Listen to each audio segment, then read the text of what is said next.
Hey guys, today we're going to be seeing how strong my hair dryer is. Let's get started. So first we're going to be blowing this unicorn.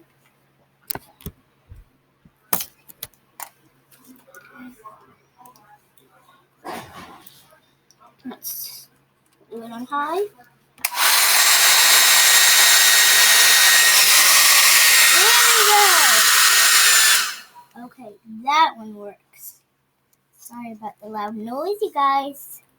We're going to try this one. That one looks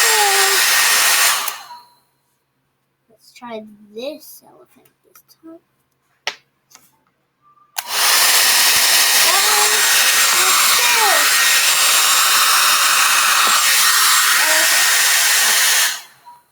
I'm going to try this one. This one probably won't. I don't know.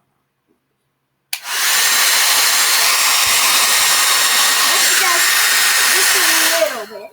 And this one will probably because the other ball did, but let's see.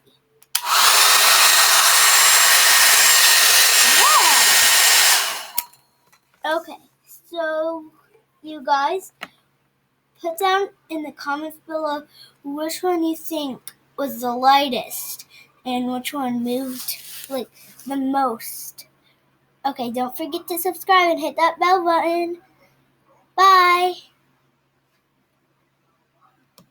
That was great, girl.